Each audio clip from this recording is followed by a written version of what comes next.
Assalamualaikum warahmatullahi wabarakatuh. Innal hamdalillah nahmaduhu wa nasta'inuhu wa nastaghfiruhu wa nastahdihi wa na'udzu billahi min shururi anfusina wa min sayyiati a'malina. May yahdihillahu fahuwal muhtadi ومن يضلل فلن تجد له وليا مرشدا أشهد أن لا إله إلا الله وحده لا شريك له وأشهد أن محمدا عبده ورسوله قال الله تعالى في كتابه الكريم أعوذ بالله من الشيطان الرجيم يا أيها الذين آمنوا اتقوا الله وقولوا قولا سديدا يصلح لكم أعمالكم ويغفر لكم ذنوبكم ومن يطع الله ورسوله فقد فاز فوزا عظيما. بعد معاشر المؤمنين rahimani wa rahimakumullah jami'an. Alhamdulillah, kita bersyukur kepada Allah Azza wa Jalla dengan segala petunjuk yang Allah berikan kepada kita semua. Ilmu yang Allah Subhanahu wa ta'ala berikan kepada hambanya merupakan modal besar kita untuk mendapatkan hidup di dunia dan di akhirat sebagaimana yang Allah janjikan. Karena Rasulullah SAW mengatakan dalam hadis yang kita semua hafal, insyaallah, may yuridillahu bihi khairan yufaqihu fiddin.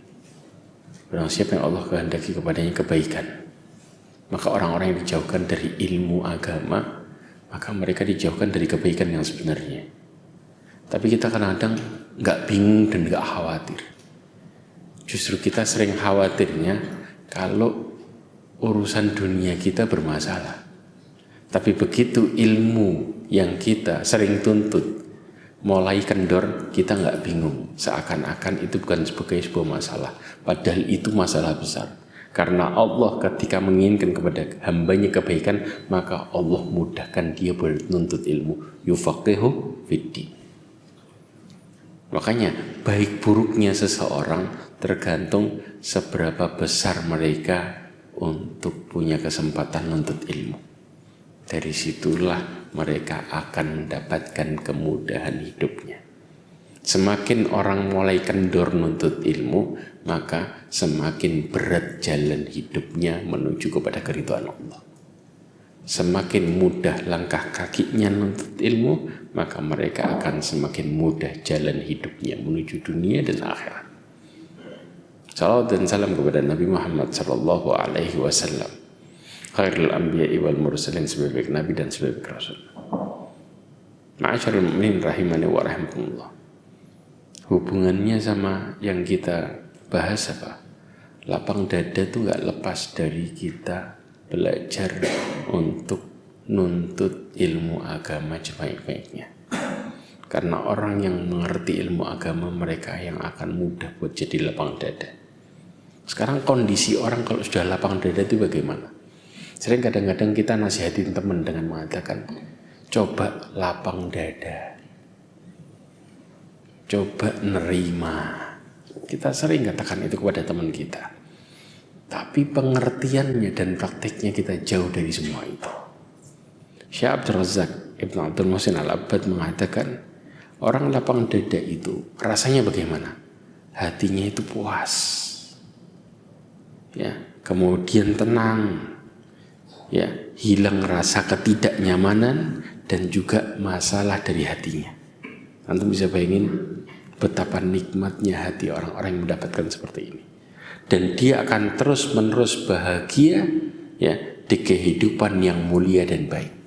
Itu orang kalau sudah lapang dada. Ya, saya ulangi lagi, dari mulai rasa puas di dalam hatinya, disertai ketenangan dan hilang rasa ketidaknyamanan. Ya, tentunya hilang juga masalah hatinya.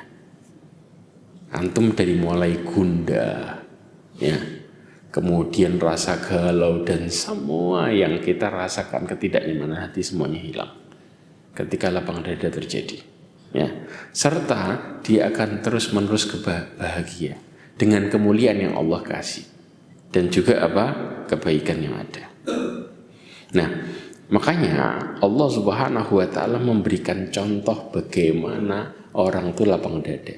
Orang kalau sudah lapang dada ya ikhwah, mau di depan matanya ya, mereka menghadapi masalah antara hidup dengan mati, tetap mereka sikapnya nggak berubah. Hatinya tetap tenang, bahagia, dan nggak gundah. Ini dicontohkan dengan apa? Kisahnya Nabi Musa. Jangan ngomong itu Nabi. Tapi Allah kepingin memberikan kita contoh bagaimana menghadapi masalah ketika Allah turunkan perintah. Karena istilah lapang dada terjadi cuman orang-orang yang diberikan pertolongan oleh Allah. Jelas di sini. Jadi lapang dada itu bentuknya adalah kalau Allah nolong hambanya, maka mereka akan dapatkan istilah lapang dada. Berarti kalau orang yang nggak ditolong, kira-kira bisa lapang dada nggak? Nggak akan. Mustahil. Kalau sudah bentuknya pertolongan, maka ketika Nabi Musa diperintahkan buat menghadapi Fir'aun. Kita tahu sifatnya Fir'aun. Fir'aun ini di masanya merupakan seorang raja yang paling besar di atas muka bumi. Areal kekuasaannya paling gede. Tetapi disertai dengan sifat semena-mena. Gak ada loh raja yang ngaku Tuhan kecuali Fir'aun. Iya kan? Kemudian disertai juga dengan sifat angkuhnya luar biasa dan bala tentaranya paling banyak. Ya, dan juga kerajaannya paling makmur dan dia raja paling diktator di zaman itu. Kebayang ngadepin orang dengan sifat yang buruk track recordnya, ya, dan Allah Subhanahu Wa Taala menyuruh Nabi Musa buat ngadepinnya. Maka apa yang dilakukan oleh Nabi Musa? Nabi Musa pun berdoa buat dapat lapang dada. Apa doa Nabi Musa? Rabbi syrahli sadri wa yassirli amri. Ya Allah, ya, lapangkan hatiku. Pertama yang Nabi Musa harapkan adalah dilapangkan dadanya ngadepin masalah segede itu. Karena tahu dakwahin Fir'aun yang ngaku Tuhan paling besar, paling tinggi, ya, itu merupakan hal kalau orang-orang bilang nggak mungkin. Tapi Nabi Musa tetap menjalankan perintah Allah Azza wa Jalla. Bahkan disuruh untuk apa? Berdakwah dengan perkataan yang lembut. Orang kalau sudah keras hatinya bisa dilembutin. Makanya Nabi Musa pun berdoa, Rabbi syrahli sadri wa yassirli amri, mudahkan urusanku. Ya. Maka di sini Al-Imam Ibnu Katsir menjelaskan, ya, kenapa Nabi Musa memohon supaya dadanya dilapangkan. Karena ya, Nabi Musa mengatakan ya, bahwa Allah Subhanahu wa taala ketika melapangkan dada hambanya, ya, maka disitulah Allah Subhanahu wa taala akan membantunya dan memperkuat dan mendukungnya. Karena tidak ada yang bisa menjadikan segala urusan mudah kecuali Allah Azza wa Jalla. Sedangkan Fir'aun itu ciptaannya siapa? Allah. Maka semua yang dihadapi seorang hamba ketika Allah mudahkan, maka nggak ada yang sulit di mata Allah Azza wa Jalla.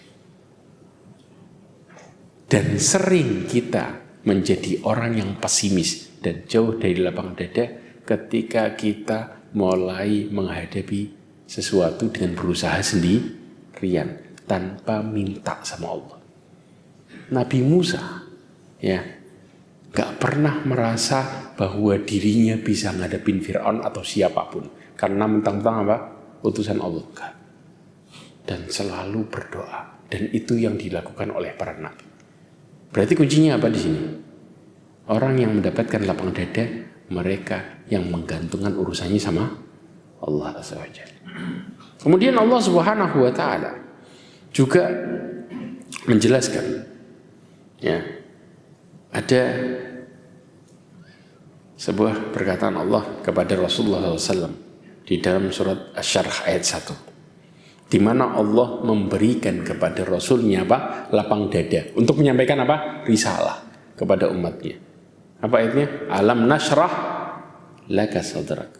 Nah, orang yang sudah dikasih lapang dada sama Allah Subhanahu wa taala, maka Allah akan kasih dua hal. Di ayat ini jelaskan. Apa itu? Al-Imam Ibnu Katsir mengatakan, yang pertama, Allah Subhanahu wa taala telah melapangkan dada Rasulullah sallallahu alaihi wasallam. Disertai dengan apa? Menjadikan syariat yang Rasulullah bawa dan sampaikan jadi mudah dan luas. Jadi kalau orang sudah dilapangkan dadanya, maka otomatis dia dimudahkan untuk ngelakuin semua aturan Allah dalam hidupnya. Jadi nggak mungkin orang yang lapang dadanya kemudian mereka berat buat ngadepin ibadah. Jelas. Karena orang yang dilapangkan dadanya, mereka akan dimudahkan buat ngelakuin semua yang Allah perintahkan dan semua yang Allah larang, mereka mudah untuk menjauhinya. Makanya dikatakan apa? Alam nashrah laka sadrak. Jadi pengertiannya adalah Allah melapangkan dada Rasulnya dan menjadikan syariatnya luas, lapang, dan mudah, dan tidak ada kesulitan untuk menjalankannya. Ya. Makanya Syekh Abdul Razak Abdul Muhsin Al-Abad menjelaskan masalah ayat ini, ya, tidaklah mungkin kita memperoleh kedudukan yang mulia kecuali dengan memperhatikan apa? Agama kita dengan baik serta menjalankannya. Karena seseorang yang istiqomah di atas agama ini, mereka yang layak dapat lapang dada. Makanya ya ikhwah, kita tahu teman-teman kita yang hijrah. Kadang-kadang hijrah nih, ya, dari kerjaan yang dulu mentereng, ya, dengan kerjaan yang gaji besar berubah jadi kerjaan yang gajinya jauh dari yang kehidupannya dulu. Tapi pertanyaannya, kenapa mereka lebih bahagia? Kadang-kadang kita melihat subhanallah, orang bisa datang kajian hanya dengan sepeda. Tapi kenapa mereka bahagia? Karena Allah lapangin dadanya. Karena Allah buat mereka nyaman. Yang buat kita hidup nyaman bukan seberapa besar kita dapat urusan dunia, tapi seberapa besar kita bisa praktek terhadap apa yang Allah perintahkan. Dari situ kenyamanan muncul. Walaupun fasilitas yang kita dapatkan tidak sebesar yang dulu kita awal dapatkan dalam kehidupan. Karena fasilitas yang kita cari gak menjamin orang bahagia. Tapi apa yang Allah berikan dari fasilitas hidup itu yang buat orang jadi nyaman. Kenyamanan tuh gak bisa diukur dengan uang. Tapi kenyamanan diukur dengan seberapa besar kita bisa dekat sama Allah Azza wa Jalla. Makanya kadang-kadang, ya, orang yang naik mobil belum tentu lebih nyaman hidupnya daripada orang yang sekedar naik sepeda motor.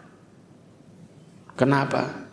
Karena yang diukur bukan apa yang dia pakai, tapi apa yang dia jalankan dari kehidupan ini terhadap urusannya dengan Allah Azza wa Jalla. Karena yang buat nyaman dan lapang adalah Allah Azza wa Jalla. Ya. Sekarang ketika kita bicara, Ustaz, sebab lapang dada itu apa berarti? Ketika kita bicara sebab lapang dada, ada dua penyebab besar. Yang pertama, orang mendapatkan lapang dada itu karena petunjuk dari Allah. Ya. Dari petunjuk tadi mendatangkan apa? Pertolongan. Jelas? Orang yang dikasih petunjuk mereka pasti ditolong. Sedangkan orang yang dijauhkan dari petunjuk mereka dijauhkan dari pertolongan. Ya.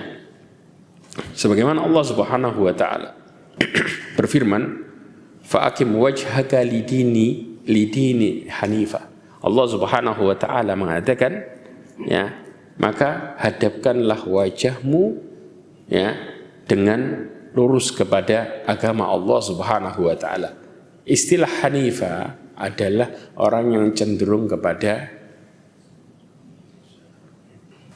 tauhid, yaitu cenderung kepada ketaatannya kepada Allah semata. Ya, dan kemudian mereka jauh dari kesyirikan. Itu yang disebut dengan istilah hanifah. Al-Imam Ibnu Katsir mengatakan mutahannifan an-syirk wa qasidan il iman. Mereka jauh dari kesyirikan dan mereka selalu menuju kepada keimanan kepada Allah Azza wa Jalla. Makanya seseorang yang mereka menghadapkan wajahnya ke agama Allah, mereka selalu bersandar dan optimis kepada Allah Azza wa Jalla. Ya. Kemudian Allah mengatakan apa? Fitratallahi allati fataran nasa 'alaiha. Maka fitrahnya Allah yang telah menciptakan manusia di atas kesucian.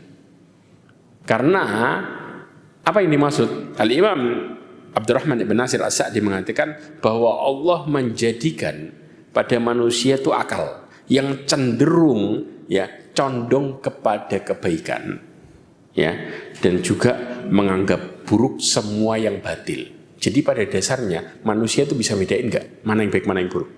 Bisa.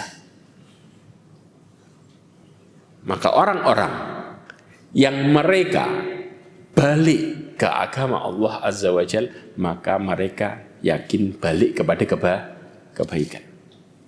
Pertanyaannya, kenapa kita, ya, begitu semangat untuk menuntut ilmu yang sebelumnya kita kadang-kadang malas buat datang? Apa motivasinya? Karena kita ngerasa ketika kita mulai nuntut ilmu, hidup kita mulai jadi baik. Betul enggak? Maka inilah yang disebut dengan fitrah. Ketika Allah Subhanahu wa taala menjadikan orang mulai mudah menjalankan agama ini, maka mereka mulai menjadi orang-orang yang mendapatkan kembali kepada fitrahnya. Nah, orang yang kembali kepada fitrahnya, apa yang terjadi? Mereka akan mulai lapang dadanya karena mereka balik kepada aturan hidup. Dan kenapa kita mulai berubah terhadap urusan dunia? Ketika kita dapat uang yang begitu banyak dari kerjaan, tapi kita ngerasa kerjaan ini bermasalah. Padahal uangnya banyak, betul enggak? Berapa banyak orang-orang, ya, yang ketika melihat dunianya dengan gaji yang besar, mereka merasa, oh ini hidup yang nyaman. Begitu mereka menjalani, kenapa? Nggak berubah jadi nggak nyaman. Karena mereka keluar dari fitrah. Maka orang yang keluar dari fitrah tadi, mereka keluar dari hidup yang nyaman. Makanya Allah Subhanahu wa taala berarti menjadikan apa? Manusia itu bisa mandang sesuatu yang baik dan yang buruk. Dari kondisi ini, ya ikhwah, maka Allah Subhanahu wa taala membuat kita mengerti kapan kita ngerasa kehidupan kita itu baik dan kapan kita merasa hidup kita buruk. Lewat apa? Ya, Rasulullah Shallallahu Alaihi Wasallam pernah menasihati Wabisah. Lihat barometernya baik-baik. Jadi Allah ngasih dalam diri kita itu masing-masing ada alarmnya. Apa itu? Kata Rasulullah SAW dalam hadis yang diriwayatkan oleh Imam Darimi, ya. Dan Syekh Albani mengatakan hadis ini hasan li ghairihi. Ya, Rasulullah mengatakan istafti qalbak, istafti nafsak. Wahai Wabisah, mintalah fatwa sama jiwamu sendiri. Ya. Istafti qalbak ya Wabisah. Maka mintalah fatwa kepada hatimu. Kenapa? Rasulullah ngomong ini 3 kali. Al-birru matma'annat ilaihil nafsu wa matma'annat ilaihi qalb. Dikatakan bahwa sesungguhnya taatan itu yang membuat hati kita jadi nyaman dan tenang. Maka di sini letak kenapa orang bisa berubah. Karena mereka nggak nyaman. Berarti kalau nggak nyaman disebut taat atau dosa? Dosa, maksiat. Sedangkan wal ithmu ma haka fi nafsika wa karihta ayat tali ala ahli nas wa taraddada fi sadr wa in aftaka nas aftu. Dikatakan sedangkan dosa itu yang membuat hatimu jadi gelisah dan goncang.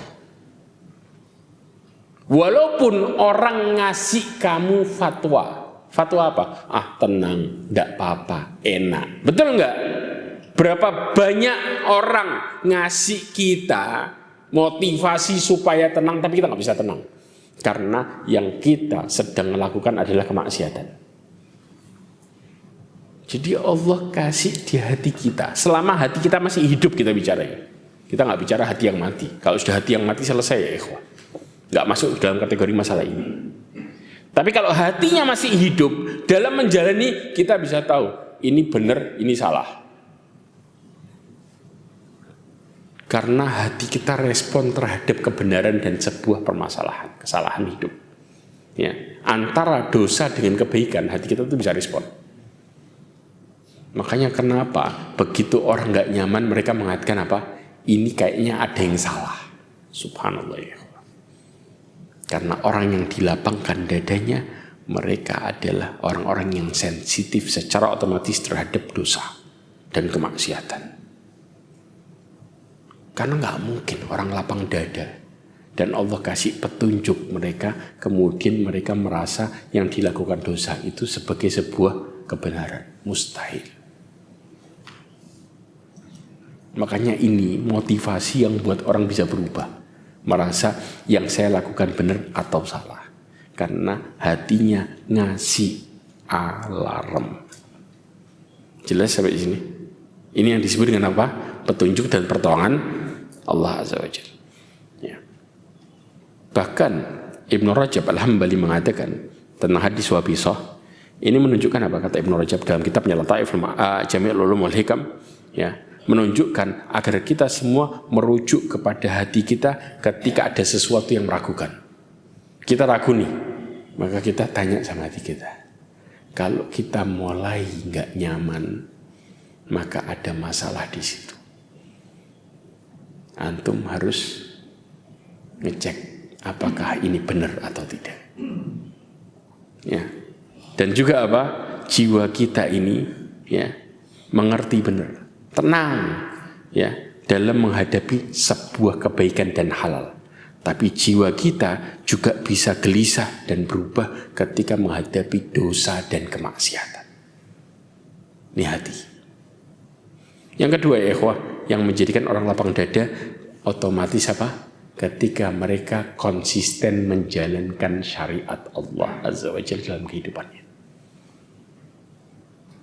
Karena nggak mungkin orang maksiat kemudian bisa ngomong apa? Saya bisa lapang dada, mustahil. Yang ada kita hanya sekedar menahan perasaan gelisah untuk tidak menunjukkan di depan orang. Ya ikhwah, jangan pernah dustakan diri kita sendiri. Berapa banyak kita nggak lapang dan nggak tenang, kemudian kita bisa ngomong sama orang dengan kata-kata saya nggak masalah. Berapa banyak kita menghadapi kegelisahan hidup dengan kita keluar dari aturan Allah dan kita ngomong sama teman kita, saya bahagia. Karena orang-orang yang seperti ini, mereka yang berbohong sama dirinya sendiri. Bayangin, dirinya dibohongin. Ya. Makanya Allah Subhanahu wa taala mengatakan di dalam surat Al-An'am ayat 125, فَمَنْ يُرِدِ اللَّهُ أَنْ يَهْدِيَهُ يَشْرَحْ صَدْرَهُ لِلْإِسْلَامِ. Allah katakan barang siapa yang Allah kehendaki kepadanya petunjuk, maka Allah akan lapangkan dadanya untuk menerima Islam. Disebutkan dalam tafsir Ibnu Katsir, ya. Tahapan dilapangkan dadanya untuk menerima Islam, yang pertama Allah Subhanahu wa taala mudahkan dia buat memeluk Islam. Tahu maksudnya memeluk Islam? Karena berapa banyak orang-orang muslim yang butuh diislamkan. Tahu maksudnya apa? Berapa banyak di antara kita ketika menjalani aturan agama sudah tahu itu nggak benar, Tapi kita mengatakan yang ini saya belum bisa lakukan. Berarti apa? Dalam menjalankan aturan agama kita masih tebang pilih. Yang menurut kita gampang, menurut kita subhanallah, agamanya menurut dirinya. Yang menurut kita gampang dilakuin, yang enggak nanti dulu. Nah, orang yang dilapangkan dadanya buat nerima Islam, mereka yang dimudahkan untuk memeluk total apa yang Allah larang, mereka jauhi. Apa yang Allah perintahkan, mereka lakukan tanpa milih. Jelas di sini? Yang kedua, Allah akan berikan dia semangat untuk melakukannya. Ya, ini yang disebut dengan apa? Yashrah. Ya, dilapangkan. Ya. Yang ketiga, Allah Subhanahu wa taala akan menjadikan dia konsisten dalam melakukannya. Dikasih apa? Istiqomah. Ya. Makanya berarti orang yang bisa menjalankan agama ini dengan baik, kita duduk di sini gara-gara apa? Gara-gara Allah kasih kita petunjuk. Gara-gara Allah mudahin kita buat duduk. Berapa banyak di antara kita ya sedang dengerin kajian, kita tahu kajian ini enak. Dalam artian apa? Ketika kita mulai jalan, kita mulai akan mendapatkan kehidupan yang nikmat. Tapi kita bisa keluar dari kajian dengan alasan yang sepele. Antum dapat WA, kadang-kadang dari istri, ya, dengan sesuatu hal yang kadang-kadang antum bisa tunda setelah kajian, tapi antum bisa keluar dari kajian itu. Betul nggak? Antum dapat WA dari temen yang kemudian ngajak antum buat nongkrong. Padahal kita tahu antara duduk di kajian sama kumpul sama teman lebih utama duduk di kajian, tapi kita bisa keluar dari kajian. Berarti orang-orang yang bisa duduk dan bertahan dalam menjalankan perintah Allah Azza wa Jalla, mereka yang dimudahkan sama Allah. Jelas di sini. Jadi bukan karena diri kita, tapi apa? Karena pertolongan Allah sehingga kita pun bisa jadi gampang untuk duduk. Hidup kita ini punya pilihan enggak? Atau kita dipaksa untuk hidup? Kita punya pilihan. Maka orang yang memilih untuk menuju kepada ketaatan Allah Azza wa Jalla, merekalah yang dilapangkan dadanya. Sedangkan orang yang memilih untuk berpaling dari hidup yang seperti itu, mereka adalah orang-orang yang disempitkan dadanya. Jadi kelihatan ya ikhwah, seberapa besar kita mudah melakukan perintah Allah, dari situlah ketahuan dada kita ini mulai luas atau mulai sempit. Paham di sini? Karena kita yang tahu. Walaupun 1001 alasan yang kita ungkapkan untuk berpaling dari semua yang Allah perintahkan, kita bisa mengatakan apa? Macam-macam alasannya. Betul apa enggak? Tapi yang tahu ya mudah dan tidaknya yang mulai merasakan adalah kita. Dan yang memberikan kemudahan adalah Allah Azza wa Jalla. Antum harus paham ini. Karena orang yang dikasih lapang dada adalah Allah. Allah yang memberikan lapang dada, bukan diri kita masing-masing. Ya. Sekarang orang-orang yang dikasih lapang dada, ciri-cirinya apa? Saya sebutkan 3. Yang pertama, orang yang dikasih lapang dada, mereka meyakini adanya kehidupan akhirat yang kekal dan bisa nerima.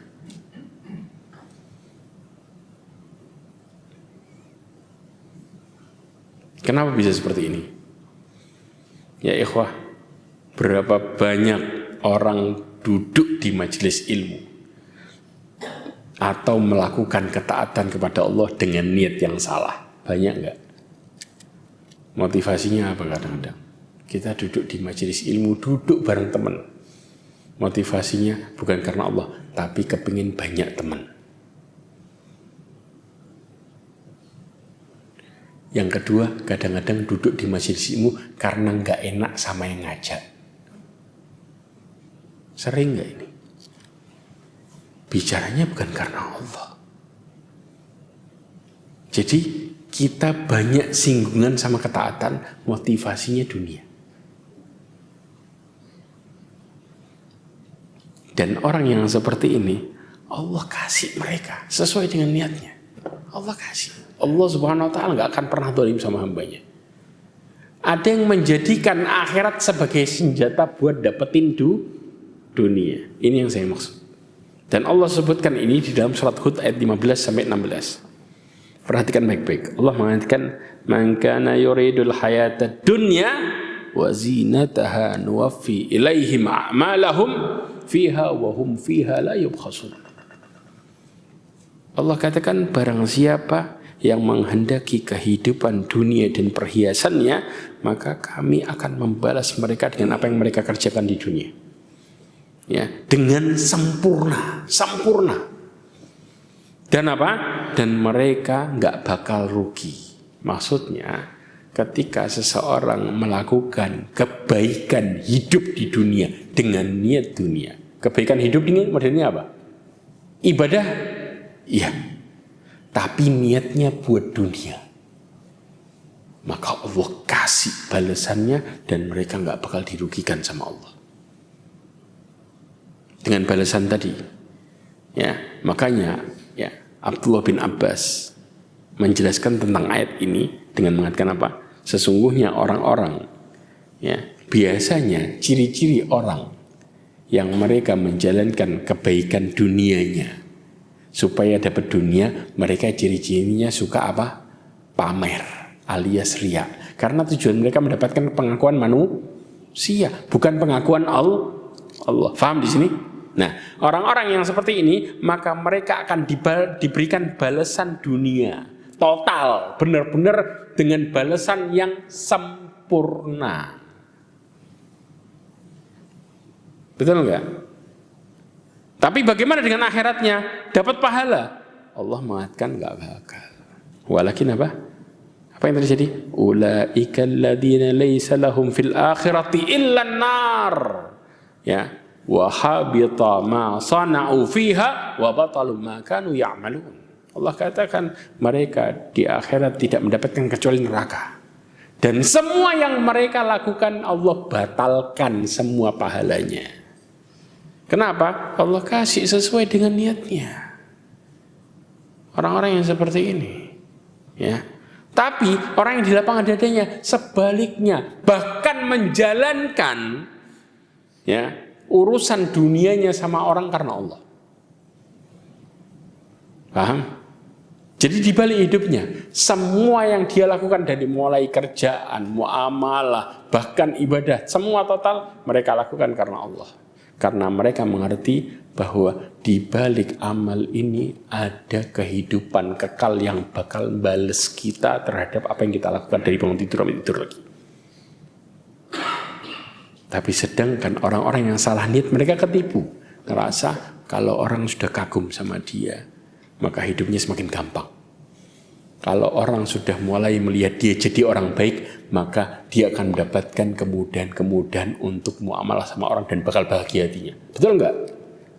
Tapi begitu dijalani, ternyata semua itu 180 derajat berubah. Mereka dapat sesuai dengan apa? Sesuai dengan apa yang mereka harapkan, tapi mereka enggak dapat kelapangan hati dan ketenangan. Itu yang Allah kasih. Ya. Makanya kadang-kadang berapa banyak kita ya menjalankan akhirat, Allah kasih dunia dan akhirat. Antum tahu? Allah Subhanahu wa taala ketika mengatakan ya, ketika Nabi Nuh mengatakan kepada kaumnya, wa qaum istaghfiru rabbakum innahu kana ghaffara. Allah katakan apa? Mintalah ampun kepada Allah, sesungguhnya Dia Maha Pengampun. Yursilis sama alaikum midrara. Allah Subhanahu wa taala akan menurunkan hujan. Ini perkara dunia atau akhirat? Dunia. Wa yumditkum bi amwalin wa banin. Allah akan memberikan kalian harta dan anak. Ini dunia apa akhirat? Dunia. Wa yaj'al lakum jannatin wa yaj'al lakum anhara. Allah akan memberikan kalian kebun-kebun dan mengalirkan sungai. Dunia atau akhirat? Dunia. Di sini para ulama tafsir tentang ayat ini mengatakan apa? Bahwa Nabi Nuh ngasih tahu kepada kaumnya, kalau kalian minta ampun sama Allah, balik sama Allah, Allah bayar dunia kalian kontan. Dunia dapat, akhirat dapat. Bahkan para ulama tafsir mengatakan orang yang meyakini bahwa balasan ibadah mereka hanya akhirat, maka mereka adalah orang yang suudun sama Allah. Selama ini pikiran kita kan itu. Kadang-kadang ketika ibadah, paling balasannya akhirat tok. Ini namanya apa? Berburuk sangka sama Allah. Karena Nabi Nuh ngomong sama kaumnya, mereka supaya balik sama Allah, Allah bayar kontan dunianya. Bukan sekadar akhirat mereka dapat, dunianya dikasih kontan. Ya. Tapi sebaliknya, ketika seseorang melakukan hidupnya karena dunia, Allah kasih dunia tanpa akhirat. Jelas, sesuai dengan ayat ini. Tapi ketika seseorang menjalankan hidupnya karena negeri akhirat, Allah kasih dunia dan akhirat sekaligus. Maka ciri-ciri orang-orang yang di lapangan dadanya, mereka sadar ada negeri akhirat yang bakal mereka jalankan dan kekal selamanya. Yaitu hidupnya karena akhirat. Maka Allah kasih dunia dan akhirat. Ciri yang kedua. Ya. Orang ini akan menjauhkan dirinya, ya, atau mencukupkan dirinya dari hal-hal yang berkaitan dengan dunia. Mencukupkan dirinya atau menjauhkan dirinya dari apa? Terlalu fokus dalam mencari dunia. Karena orang yang lapang dada, ya, mereka merasa bahwa Allah akan memberikan dunianya tanpa mereka harus apa? Harus mengarahkan seluruh hidupnya buat dunia. Sebagaimana Allah Subhanahu wa taala menjelaskan kalau orang itu fokus sama dunia terlalu besar. Apa yang dunia kasih sama dia? Allah katakan dalam surat Al-Hadid ayat 20. Ya. Saya kepingin ada yang baca terjemahannya aja. Coba dibuka.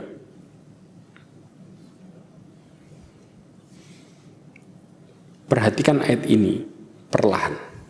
Supaya kita paham yang kita cari dunia ini selama ini.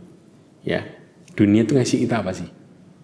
Orang kalau sudah ngejar dunia terlalu besar sampai melupakan urusannya sama akhirat, dunia ngasih dia apa? Dapat? Al-Hadid ayat 20.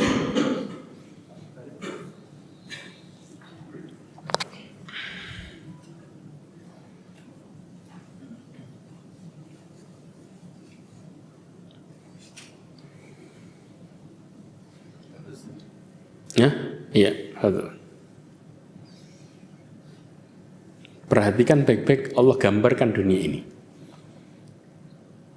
Inti dunia yang kita cari, ya. Kemudian ketika dunia ini enggak Allah kasih pertolongan, maka yang Allah gambarkan adalah kehidupan yang seperti ini. Coba dibaca. Ketahuilah, sesungguhnya kehidupan dunia itu hanyalah permainan dan senda gurau. Berhenti. Yang pertama, Allah katakan i'lamu annamal hayatud dunya la'ib. Permainan.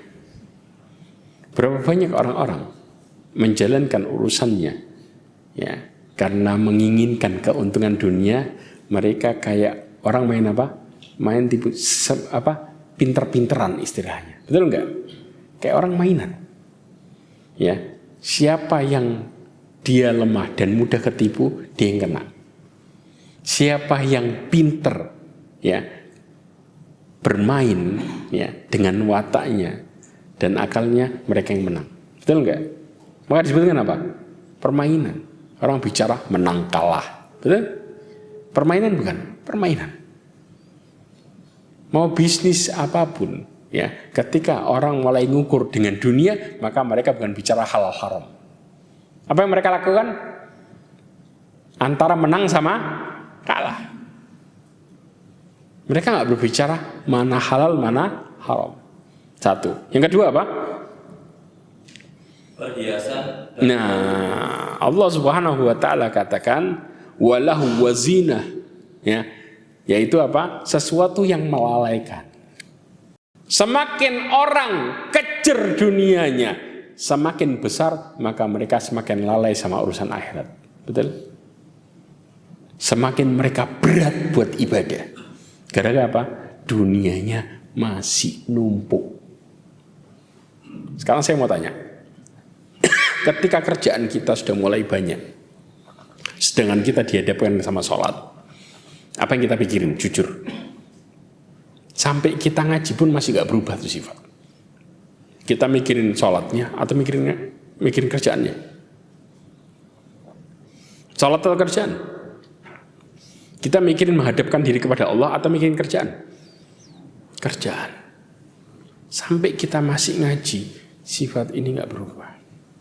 Kenapa? Karena ketika kita mulai berat sama urusan dunia dan ngerasa kalau saya punya banyak, ya, mendapatkan banyak dunianya, sedangkan kalau kita sholat, yang kita hadapin siapa? Allah. Yang jamin rizki kita dan kehidupan kita, dunia akhirat siapa? Allah. Sedangkan kita masih mikirin kerjaan kita. Itu yang disebut dengan apa? Melalaikan. Padahal kalau ditanya, kenyataannya sama praktek diri kita berubah jauh. Betul nggak? Jawaban kita, Allah yang jamin, tapi praktek kita, kerjaan yang kita pikirkan. Subhanallah. Ini gimana efek dunia? Allah katakan. Kemudian yang ketiga adalah watafakhur. Ujung-ujungnya, orang kadang-kadang beli sesuatu, kalau nggak dipamerin terus buat apa? Mereka akan sering apa? Bermegah-megah dan menunjukkan siapa dia. Makanya kadang-kadang ya ikhwah, ada Mufti Saudi, subhanallah. Mereka pernah mengatakan, dia pernah mengatakan apa? Kalian ini, ya, memperlakukan orang kaya kayak memperlakukan kaumnya siapa? Qarun terhadap Qarun. Saya mau tanya, Qarun itu sama orang-orang sekitarnya pelit atau baik? Pelit atau baik? Hah? Qarun sama orang sekitarnya pelit atau baik? Pelit. Jangan salah tuh. Qarun itu, ya, bicara dunianya persis kayak Qarun. Keluar dan geret kunci gerobak gudangnya itu buat orang ngelihat dia, wah. Paham? Kira-kira dibagi-bagiin enggak? Enggak ada. Disimpan buat dirinya sendiri. Tujuannya buat apa? Buat supaya orang-orang ngelihat dia jadi orang yang, wah. Dan subhanallah, apa yang terjadi? Ketika Qarun datang, kayak orang yang spesial datang, padahal nggak pernah berbuat baik kepada sekitarnya. Makanya kadang-kadang apa? Orang kaya datang langsung dikasih tempat. Ini orang kaya. Begitu dia ngomong, orang yang biasa-biasa nanti dulu. Orang kaya mau ngomong, kebayang nggak? Padahal kita dapat nggak kebaikan dari orang kaya ini? Nggak dapat. Tapi karena kita mulai ngerasa kepingin kayak dia, maka perkataannya kayak jadi inspirasi di kepala. Padahal kalau kita ditanya, yang menjadikan orang hidupnya mudah dan susah itu siapa? Dirinya atau Allah? Orang lain atau Allah? Jawabannya sama semuanya. Tapi prakteknya kita mulai salah praktek gara-gara salah berpikir. Ya kayak ini tadi. Kita mulai apa? Melihat hidup dunia lebih menjanjikan daripada apa yang Allah janjikan. Jelas? Nah, kemudian ujung-ujungnya apa? Lanjutin ayatnya. Dan saling berbangga di antara kamu serta berlomba dalam kekayaan dan anak keturunan. Nah, makanya ya, ketika seseorang dalam kehidupan ini sering orang tanya kadang-kadang, anaknya berapa? Bagaimana? Orang bicara sering masalah apa? Anak dan juga harta. Ketika orang mulai mau nikah yang ditanya, ya, gajinya berapa? Dan bagaimana? Betul nggak? Karena seseorang ngerasa hidup ini dijamin dengan banyaknya harta dan anak. Berapa banyak orang-orang yang mendapatkan anaknya sukses, namun di akhir kehidupannya mereka baru sadar ternyata yang membuat anak sukses itu bukan seberapa banyak anak bisa mendapatkan dunianya, tapi seberapa banyak anak bisa mengenal agamanya.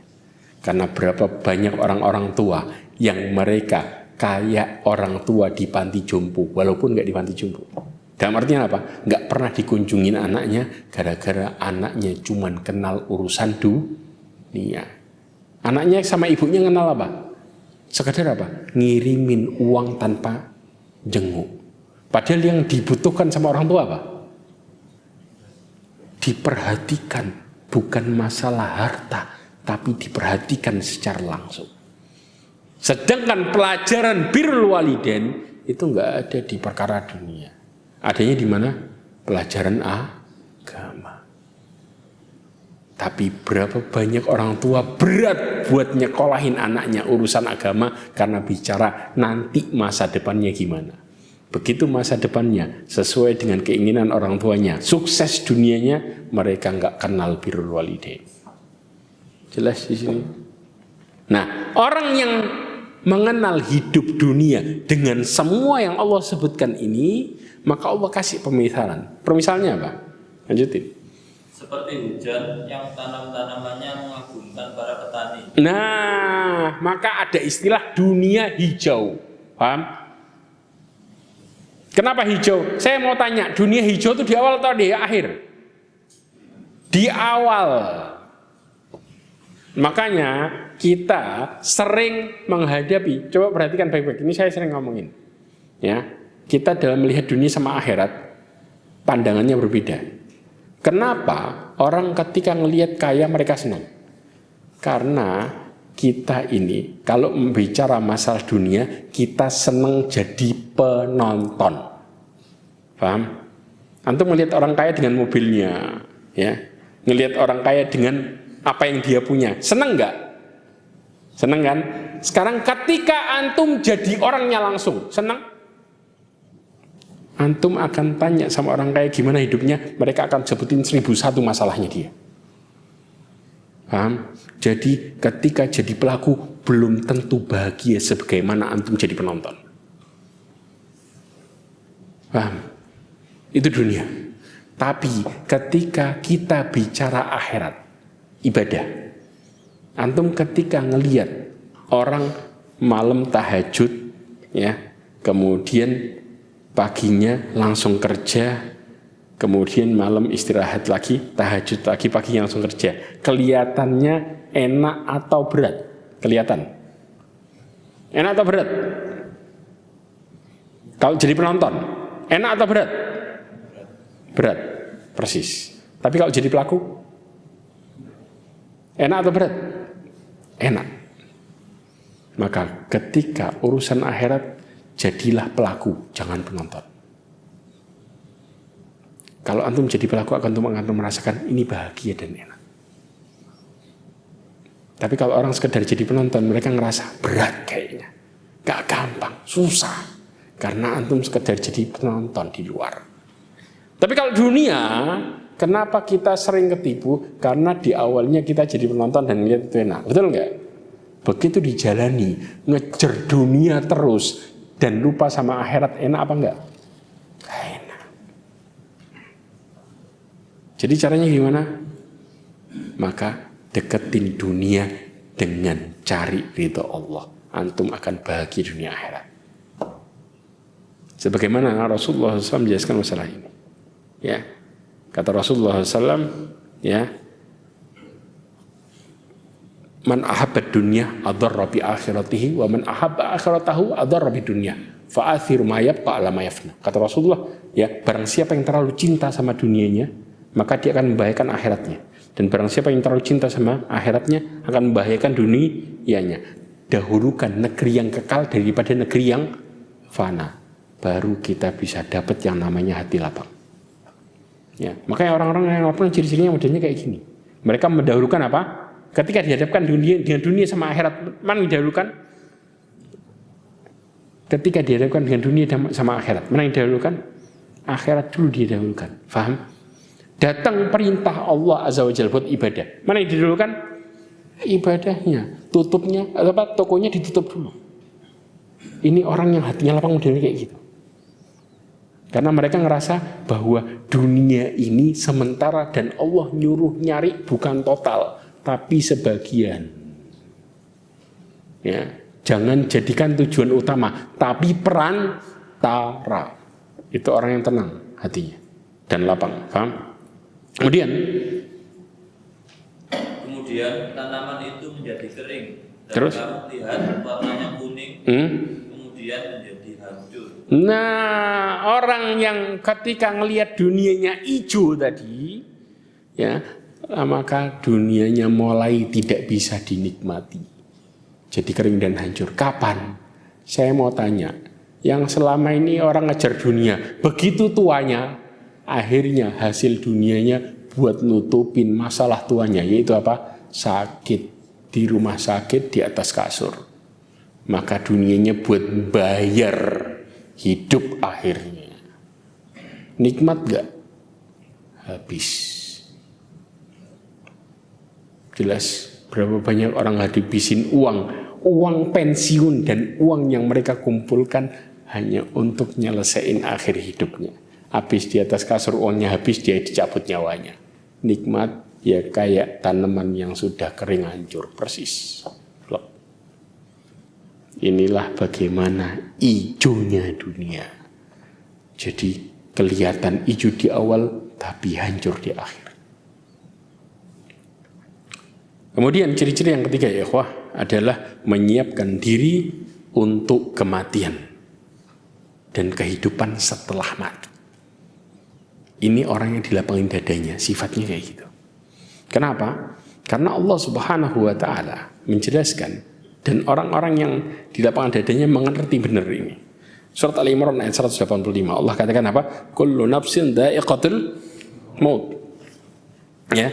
Wa innama tuwaffawna ujurakum yaumal qiyamah. Faman zuhziha 'anil nar wa udkhilal jannata faqad faz. Wa mal hayatud dunya illa mata'ul ghurur. Allah katakan tiap-tiap jiwa itu pasti akan merasakan mati. Semua mati. Ya, semua pasti. Makanya kemudian apa?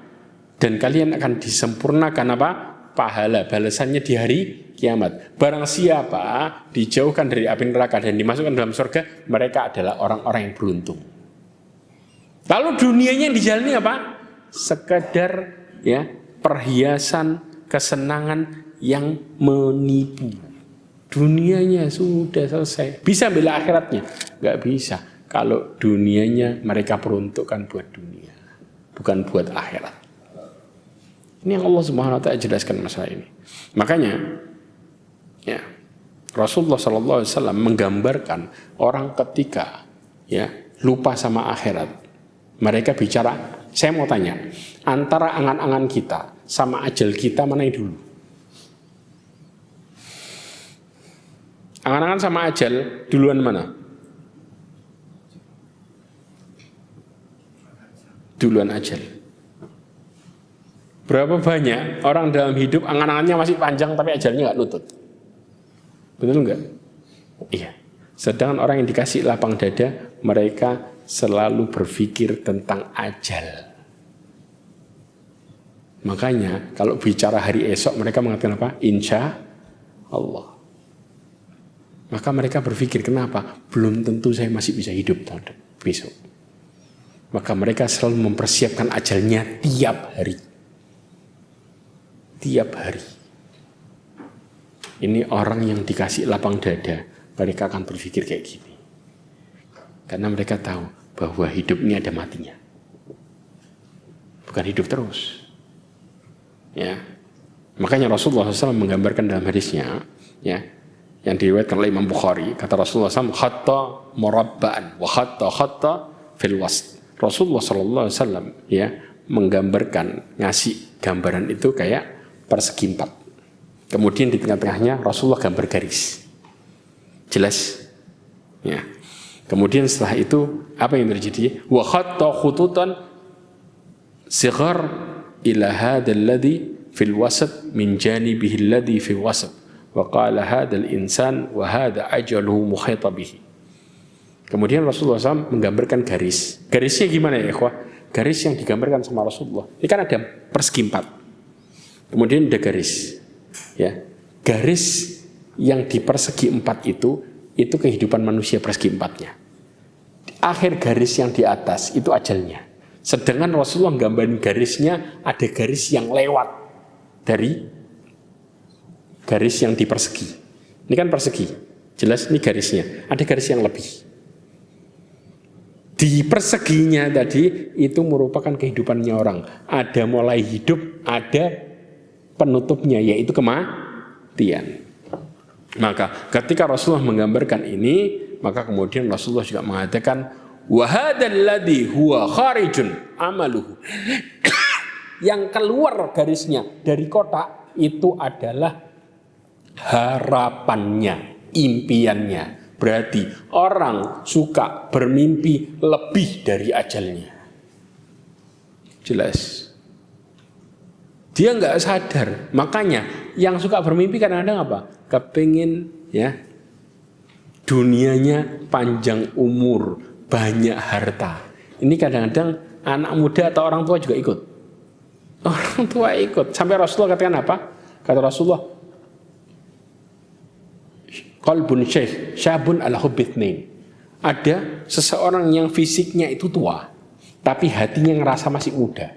Kalau masih cinta sama dua. Cinta apa? Hubbul aisy wal mal. Cinta hidup sama cinta harta. Makanya berapa banyak orang tua yang gak terima kalau disebut dia sudah umurnya tua ketika merasa masih kepingin hartanya terus dikumpulin. Betul nggak? Oh, jangan ngomong saya umur 70, saya ini masih 20 tahun. Subhanallah. Kenapa? Nggak sadar kalau sudah mau meninggal, sudah banyak bonusnya. Ya karena itu, antara harapan sama ajalnya, itu duluan ajalnya. Harapannya masih lost. Jelas? Ini kondisinya. Tapi orang-orang yang dikasih lapang dadanya, mereka selalu sadar ajal bakal datang. Jelas bedanya? Inilah kondisi bagaimana seseorang itu ketika mereka ingat mati, mereka akan sadar dan berpikir tentang harapannya. Selalu mengarah kepada ridha Allah SWT. Wallahu a'lam bishawab. Mudah-mudahan ini yang apa yang saya sampaikan mudah-mudahan bisa bermanfaat, dan kurang lebihnya mohon maaf. Ya, sebelum saya tutup, satu aja pertanyaan karena waktunya sudah habis. Masya Allah, fadil. Waalaikumsalam warahmatullahi wabarakatuh.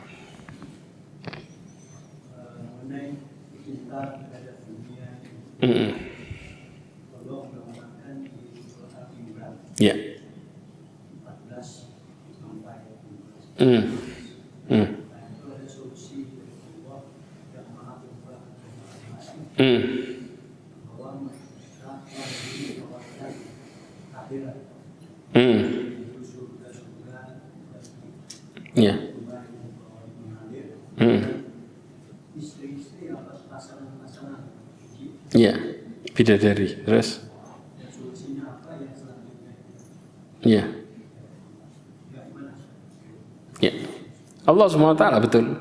Allah SWT menjelaskan di dalam surat Al-Imran ayat 14, 15 sampai 16, 17. 16, 17 itu solusinya.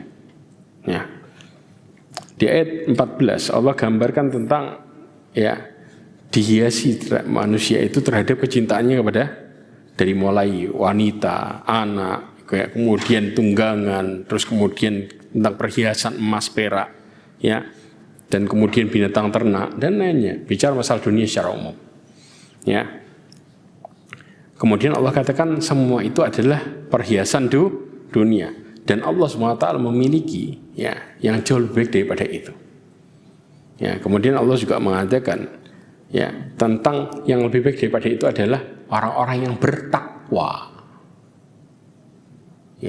Makanya tadi saya jelasin, ketika orang-orang itu bertakwa ya ikhwah, mengingat, tahu nggak penasehat yang terbaik kita ini punya teman. Ya.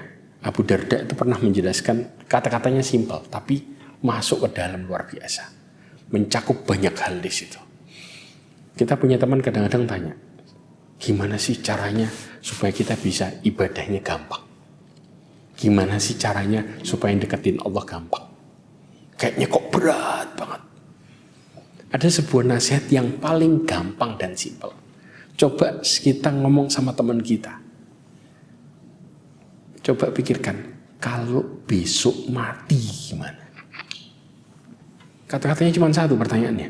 Kalau besok mati gimana? Kira-kira teman kita langsung jadi cerdas nggak? Langsung mereka akan mengatakan, kalau gitu saya harus banyak ibadah, saya harus tobat, saya harus ini. Semua yang tadi buntu keluar semua.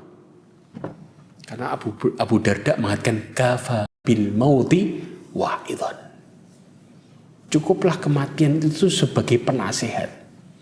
Kita kalau sudah kenal yang namanya mati, maka kita akan kenal kepada Allah Azza wa Jalla dengan baik.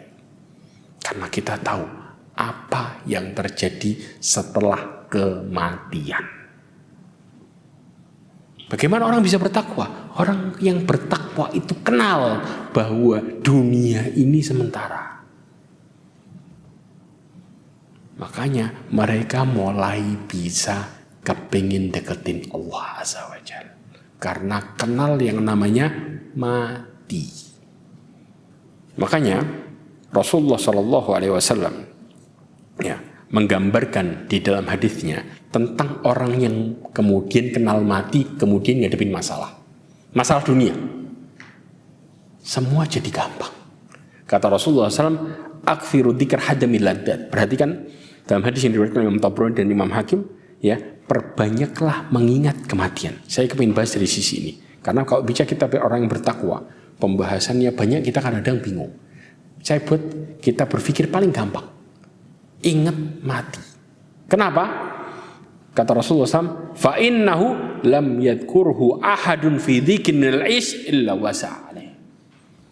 Tidaklah seseorang, ya, ketika mengingat mati dalam posisi hidupnya sempit. Tahu maksudnya hidupnya sempit? Antum punya banyak masalah, kemudian ingat mati. Apa yang terjadi? Maka hatinya jadi luas. Kenapa luas? Ketika antum ngadepin hidup ini dengan penuh masalah kedoliman orang sama kita nih, kemudian kita mati, kira-kira masalah itu tetap dirasain atau selesai? Selesai. Persis. Jadi kalau kita ingat mati, maka kita mulai ngerasain masalah yang besar jadi kecil. Betul nggak? Kita mulai merasa nggak selamanya saya ngadepin masalah ini. Karena ada ujungnya. Jelas? Nggak selamanya orang bakal dolim sama saya. Karena ada ujungnya. Maka kita mulai apa? Optimis. Gara-gara ingat mati. Tapi mati juga ngontrol juga.